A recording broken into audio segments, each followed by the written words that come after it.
M'entretient avec des représentants de la Coalition pour la sécurité ferroviaire de Lac-Mégantic.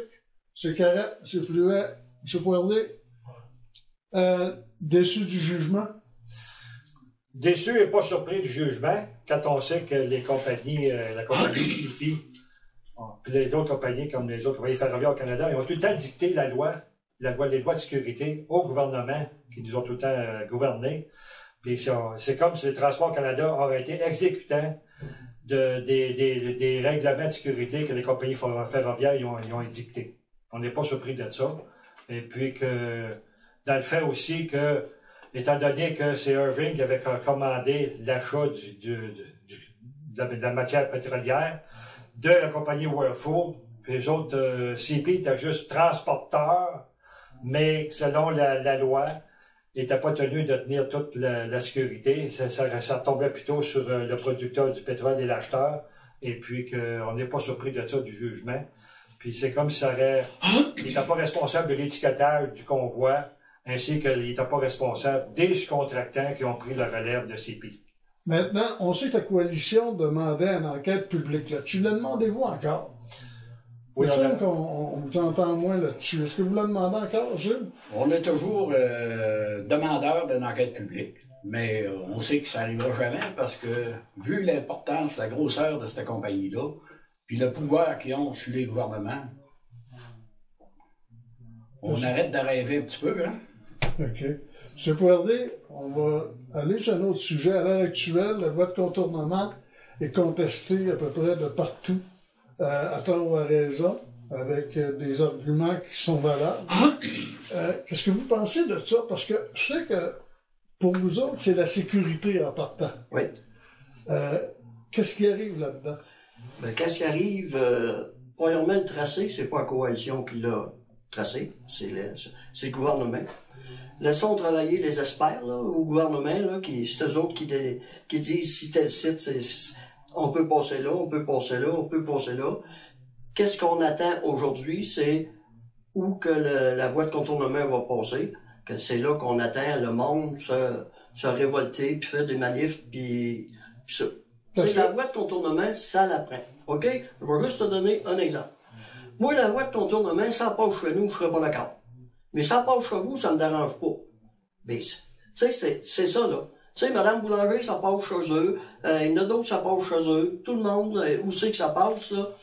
Mais êtes-vous d'accord à savoir qu'une voie de contournement, les gens sont pour, mais en réalité, c'est contre le tracé. C'est contre le tracé. Les gens parlent. C'est contre le tracé. Il y a une histoire là-dedans, là. Un train, là, ça peut pas passer n'importe où. Il y a eu des études de fait, le tracé le plus possible pour faire passer un train, pour desservir le parc industriel de Mégantic, c'était là qu'il fallait que ça passe. Il y a des gens qui voient la sécurité, puis le développement ferroviaire, puis tout ça, à court terme, ils regardent chez eux. Ils sont bien d'accord en autant que ça passe n'importe où ailleurs.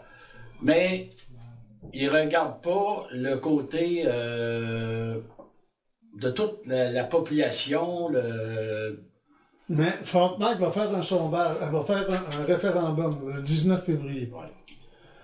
Lui, il veut savoir exactement si les gens de sa municipalité, ses résidents, sont pour ou contre le passage de la voie de contournement.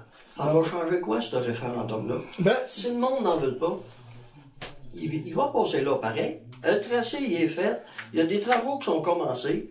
C'est du temps perdu, ça, pour essayer de faire mourir l'œuf, là.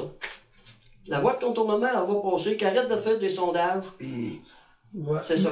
C'est certain qu'un référendum, les municipalités, la municipalité a le droit, comme d'autres municipalités, à faire un référendum auprès de leur population. Mais moi, j'aimerais savoir combien de résidents sont impactés à Frontenac par le passage de la voie de contournement. Puis moi, premièrement, avant tout ça, écoute, moi, j'y rêve depuis 25 ans, moi, ça.